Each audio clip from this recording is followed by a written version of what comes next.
آپ سب کو خوش آمدید۔ ذرا سوچئے، کیا ہو اگر 25 الگ الگ لوگوں کی کہانیاں جو ہزاروں سال کے دوران سنائی گئیں اصل میں ایک ہی کہانی ہو؟ آج ہم اسی سفر پر نکل رہے ہیں۔ تو سوچیں کیا ہو اگر ایک ہی پیغام، ایک ہی کہانی ہزاروں سال تک 25 مختلف لوگوں نے سنائی ہو؟ جی ہاں، یہی وہ سفر ہے جس پر آج ہم نکل رہے ہیں۔ یہ توحید کی ایک عظیم داستان ہے۔ تو چلیے کہانی کو بالکل شروع سے شروع کرتے ہیں، جہاں سے انسانیت کا آغاز ہوا۔ ہم ملنے جا رہے ہیں ان پہلے پیغمبروں سے جنہوں نے اس پوری داستان کی بنیاد رکھی۔ اور اس کہانی کا سب سے پہلا کردار وہ ہیں حضرت آدم علیہ السلام۔ وہ صرف پہلے انسانی نہیں تھے بلکہ پہلے نبی بھی تھے، اور انہوں نے ہی عبادت کے سب سے پہلے گھر یعنی کعبہ کی بنیاد رکھی۔ تو سمجھ لیں، یہیں سے انسانیت اور اس کی رہنمائی کا سفر ایک ساتھ شروع ہوا۔ ذرا اس نمبر کو دیکھیں، 950 سال۔ سوچ سکتے ہیں اتنے لمبے عرصے تک حضرت نوح علیہ السلام اپنی قوم کو ایک ہی بات سمجھاتے رہے، ایک اللہ کی طرف بلاتے رہے۔ یہ صبر کی کیا مثال ہے، اور اس صبر کا انجام اس عظیم کشتی پر ہوا جس نے انسانیت کو ایک نیا موقع دیا۔ اب دیکھیے، قوم سمود نے ایک نشانی مانگی، انہیں ایک ثبوت چاہیے تھا، تو انہیں کچھ ایسا ملا جس کی انہیں بالکل توقع نہیں تھی۔ حضرت صالح علیہ السلام نے دعا کی اور اللہ نے ایک پتھر کی چٹان سے ایک زندہ اونٹنی نکال دی۔ یہ ایک ایسا معجزہ تھا جسے کوئی جھٹلا نہیں سکتا تھا، بالکل واضح ثبوت تھا ان کے لیے جو شک کرتے تھے۔ اور اب کہانی ایک بہت ہی اہم موڑ لیتی ہے۔ ایک ایسی شخصیت آتی ہیں جن کا خاندان تاریخ کا رخ بدل دے گا۔ جی، ہم بات کر رہے ہیں حضرت ابراہیم علیہ السلام کی، جن کو قوموں کا باپ بھی کہا جاتا ہے۔ ذرا تصور کیجئے، ایک دہکتی ہوئی آگ کا الاؤ اور اس میں کسی کو پھینک دیا جائے، لیکن وہ آگ اس کے لیے ٹھنڈی اور سلامتی والی بن جائے۔ بالکل یہی ہوا تھا حضرت ابراہیم علیہ السلام کے ساتھ، اور یہ صرف ایک معجزہ نہیں تھا، یہ اس بات کا اعلان تھا کہ ایک اللہ پر ایمان دنیا کی ہر طاقت سے بڑا ہے۔ حضرت ابراہیم کی وراثت ان کے خاندان کے ذریعے آگے بڑھی۔ ان کے بھتیجے تھے حضرت لوط علیہ السلام، پھر ان کے بیٹے حضرت اسماعیل جن سے زمزم کا چشمہ جاری ہوا، ان کے دوسرے بیٹے حضرت اسحاق جن کی نسل سے ڈھیروں انبیاء آئے، اور پھر ان کے پوتے حضرت یعقوب جن سے بنی اسرائیل کے 12 قبیلے شروع ہوئے۔ ان سب نے مل کر اسی ایک پیغام کو آگے بڑھایا۔ اور اسی خاندان کا ایک اور چمکتا ستارہ حضرت یوسف علیہ السلام۔ ان کی کہانی تو کمال ہے۔ بھائیوں نے حسد میں کنویں میں پھینک دیا، غلام بنا کے بیچ دیے گئے، لیکن اللہ کا پلان تو کچھ اور ہی تھا۔ اپنی عقل مندی اور ایمان کی وجہ سے وہ مصر کے خزانوں کے مالک بن گئے۔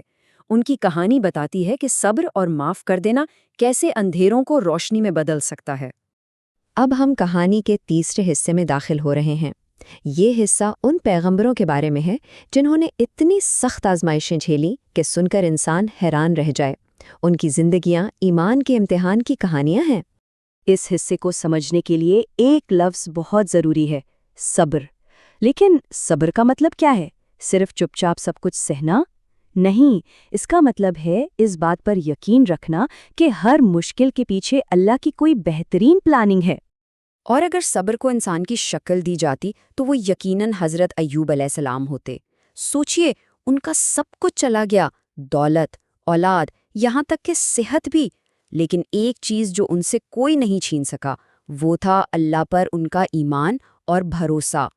پھر آتی ہے حضرت یونس علیہ السلام کی حیران کر دینے والی کہانی۔ وہ غصے میں اپنی قوم کو چھوڑ کر چل دیے، لیکن اللہ کے پلان سے کہاں بھاگ سکتے تھے؟ انہیں ایک بہت بڑی مچھلی نے نگل لیا۔ اس اندھیرے میں انہیں اپنی غلطی کا احساس ہوا اور انہوں نے توبہ کی، اور اللہ نے نہ صرف انہیں بچایا بلکہ ان کی پوری قوم کو بھی ہدایت دے دی۔ یہ کہانی ہمیں سکھاتی ہے کہ توبہ کا دروازہ ہمیشہ کھلا ہے۔ تو چلیے اب چوتھے ایکٹ کی طرف چلتے ہیں۔ یہاں ہم ان انبیاء سے ملیں گے جو صرف پیغمبر ہی نہیں بلکہ طاقتور بادشاہ بھی تھے۔ انہوں نے قانون بنائے، ملک چلائیں اور تاریخ کا رخ موڑ دیا۔ اور یہاں ہم دیکھتے ہیں تاریخ کے سب سے بڑے مقابلوں میں سے ایک طرف ہیں اللہ کے نبی حضرت موسیٰ اور ہارون، اور دوسری طرف وقت کا سب سے تکبر والا بادشاہ فرعون۔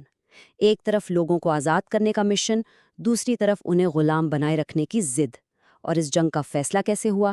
ایک ایسے معجزے سے جس نے سمندر کے 2 ٹکڑے کر دیے۔ اس کے بعد ہم دیکھتے ہیں نبوت اور بادشاہت کو ایک ساتھ۔ پہلے آتے ہیں حضرت داؤد علیہ السلام، ایک طاقتور بادشاہ جن کو زبور دی گئی۔ ان کی آواز اتنی خوبصورت تھی کہ پہاڑ اور پرندے بھی ان کے ساتھ اللہ کی تعریف کرتے۔ اور پھر ان کے بیٹے حضرت سلیمان علیہ السلام، جن کو ایسی بادشاہت ملی جیسی نہ کسی کو پہلے ملی نہ بعد میں۔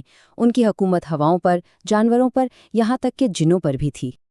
اور اب ہم اس عظیم داستان کے آخری حصے کی طرف آ رہے ہیں۔ یہ ذکر ہے ان پیغمبروں کا جنہوں نے اس سلسلے کے اختتام کے لیے راستہ بنایا۔ آخری پیغام سے پہلے کچھ اور انبیاء نے زمین تیار کی۔ حضرت الیاس تھے جنہوں نے بت پرستی کے خلاف آواز اٹھائی۔ ان کے بعد حضرت الیسا آئے جنہوں نے اللہ کے حکم سے معجزے دکھائے۔ پھر حضرت زکریا جن کو بڑھاپے میں حضرت یحییٰ جیسا بیٹا ملا، اور حضرت یحییٰ جنہوں نے سچ کے لیے اپنی جان تک دے دی۔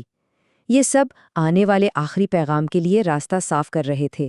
پھر اس کہانی میں آتے ہیں ایک ایسی نبی جن کی پیدائش ہی ایک معجزہ تھی، حضرت عیسیٰ، مریم کے بیٹے، جو بغیر باپ کے پیدا ہوئے۔ اور صرف پیدائش ہی نہیں، ان کی پوری زندگی معجزوں سے بھری تھی۔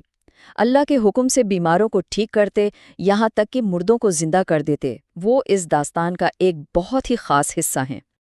اور اب ہم اس لفظ تک پہنچتے ہیں جو اس پورے سلسلے کو مکمل کرتا ہے، خاتم النبیین۔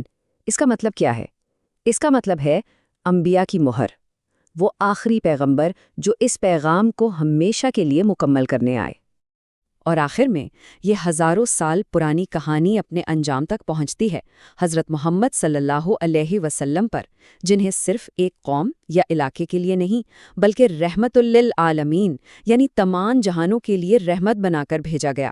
اور ان پر جو کتاب اتری، قرآن، وہ آخری اور مکمل ہدایت ہے جو قیامت تک پوری انسانیت کے لیے ہے۔ تو سوال یہ ہے، اگر یہ ایک ہی داستان، ایک ہی پیغام ہزاروں سال سے مختلف انبیاء کے ذریعے ہم تک پہنچایا گیا ہے، تو اس کا آج ہمارے لیے کیا مطلب ہے؟ یہ ایک ایسا سوال ہے جس پر ہم سب کو ضرور سوچنا چاہیے۔